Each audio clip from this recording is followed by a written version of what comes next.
In this video, I want to talk all things sciatica, and in particular, the one question that you must ask in order to truly understand how to get rid of your sciatica, and why I feel that when you're not given this information, you are failed or let down by the medical profession.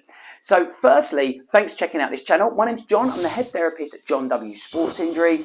Here at this YouTube channel, we want to do three simple things. Help you understand your body so you can get rid of pain and weakness and strive forward and hit your health and well-being goals. So I'm thrilled to have you here, and if you like our content as we make our way through, don't forget to hit that subscribe button. But let's talk about something that really frustrates me. And what really frustrates me is when I have patients come into me and explain that they have been diagnosed with sciatica. I then ask them, what is sciatica? And they're really not too sure or not been given any information further than that. Does that sound like you? Well, if that is you, or you haven't got that understanding yet, or not sure of the one question that you need the answer to, then this video is for you. But before we dive into that, firstly, and to understand why this question is so important, let's talk about what sciatica actually is. Well, that is, sciatica is an impingement, a constriction, an impact, if you like, on our sciatic nerve. What's the sciatic nerve? Well, we have our spine, which is made up of our vertebrae. Okay, lots of the different bones that make up our spine. In between those vertebrae, we have our discs. Our discs are the fluid-filled sacs, or like little donuts, if you like, that act as our shock absorbers. And out of these spaces come our nerves. The nerves are all connected to the main spinal cord running through our spinal canal. And perhaps the most problematic of all these nerves, and the one that we're most familiar with, is our sciatic nerve. Our sciatic nerve is the one that comes out of our lower back and it runs down our legs. So it runs down our legs all the way to our toes. So what is sciatica? Well, sciatica is a constriction, an impingement, an impact upon that sciatic nerve that creates pain. So this pain can present itself as a shooting pain, typically a pins and needles sensation running down the legs, tingling sensation, burning. Any of these terms are making us move towards this definition of sciatica if it's impacting from the lower back down into the legs. But here lies the problem. This is a very generalized term. And what we actually need to know, the big question around this video that I want you to understand the answer to, is not what is sciatica, but actually what is causing the impact upon the sciatic nerve. And the reason this is so important is that we have different answers, and different answers require different treatment protocols. And so this is why I find it really frustrating when somebody comes and says that they've been told that they've got sciatica and they need to go away and rest for 6 weeks, or take painkillers, or go and stretch their back or something like this. Because the truth is, if I see 3 patients with sciatica, the cause of each of those 3 sciatic nerves being impacted upon might well be different, and as a result I need to give 3 different forms of treatment, exercise prescription, in order for them to get rid of that. So what I want you to understand today from this video, and for you to be armed with the confidence in doing, is if you do feel you're suffering sciatica, go and find out exactly what is causing your sciatica. So in particular, what structure is impacting upon that sciatic nerve. And what I'm going to do now is talk about 3 of the most common reasons for getting this sciatic pain, but why they might result in different treatment methods. So if you are suffering with this pain, or you feel that you could have sciatica, there are multiple causes. So we know that it is a structure impacting upon the sciatic nerve. So what are these structures that could be a problem?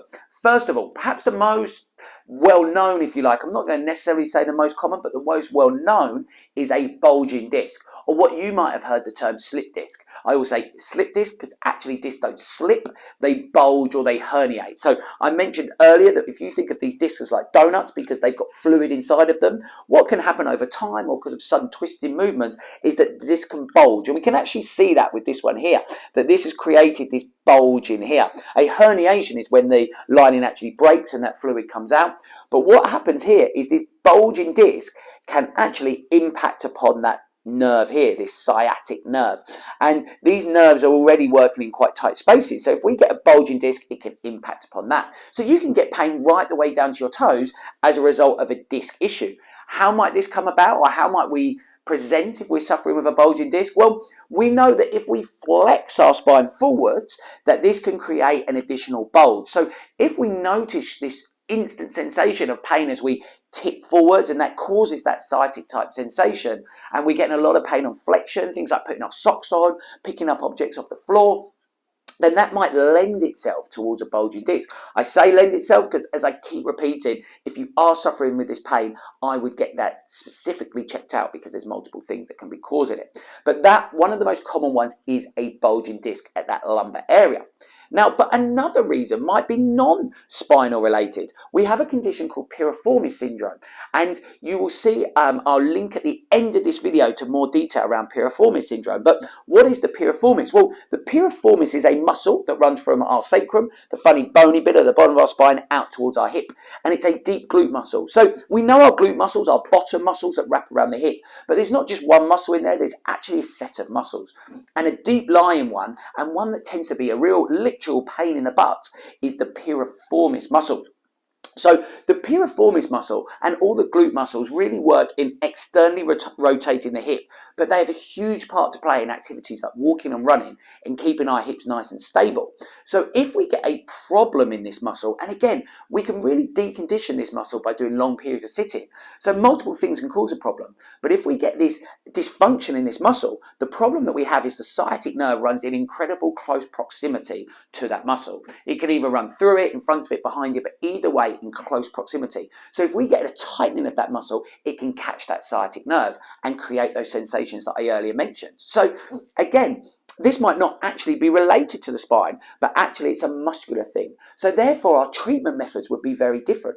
So if it was a piriformis syndrome, we might be getting to work on trying to relax that muscle tissue. So that could be with your massage, myofascial release stuff, self-massage, stretching. But some of those stretches, for example, could be aggravating for a bulging disc. And that's why I get really frustrated when people aren't given this information when they're first diagnosed with sciatica, because you need to know your cause. A third most likely cause could be an actual structural problem in the spine. So in particular conditions like stenosis, I mentioned that we have our spinal cord running down the middle that runs through a spinal canal, a gap in this spine. And that canal can actually close up over time, making it likely that we might get an impingement of that sciatic nerve. Or we have our facet joints, and the joints, all of these vertebrae have joints. So if we get degeneration at these joints, which can happen at any joints, this kind of arthritis type sensation, we can get bony spurs, and actually that can impact upon the nerve as well. When might we notice this? Well, if we are standing for long periods of time, or if we're holding ourselves in extension, that can put more pressure on those joints. So again, if you're noticing your pain out round by the hip and it's quite localized to that area, or if when you sit down you feel that pressure and that causes those sciatic sensations, or if you go out for a walk and go out for a run, then these might be things lending itself more towards Piriformis syndrome. But if you notice you're getting pain when you're bending forwards and things, or picking up things, and it creates that instant sharp pain, we often test using things like a slump test, which is where we look to get into this kind of slump position at the spine, and you can also point your toes at the same time. If that creates your pain, that might lend itself towards something like a disc problem. Or if you're standing in extension for long periods of time and then you get your sciatic sensation, that might lend itself more towards some of these spinal structural. But actually, all of these things require different treatment methods if we're going to get rid of them all correctly. So this is why it's so important, and why I get so frustrated, and why I want to help you out by, if you are feeling these sciatic sensations, that you make sure you understand the true cause. And don't be afraid to ask, not just have I got sciatica, but in particular, what is causing your sciatica, or what is causing that impact upon the sciatic nerve? And that's the big question that I wanted you to understand from this video. And if you've made it through this video and you are now armed with that confidence to go and ask, then I am hugely flattered and hugely grateful that you stayed with me throughout this video. You can show me that you've done that by hitting that like button down below, because that is also going to help YouTube to show this video to others who might be suffering with sciatica. So do your good deed for the day and smash that like button. And if you've enjoyed the content and you want to see more from me and more when I update you on my next video, all you need to do is hit that subscribe button down below, hit the bell notification, and then you will be the first to know as soon as we drop a next video. And speaking of other videos, here's another one to help you on your way to your health and well-being journey and getting rid of your pain. I will see you on the next video.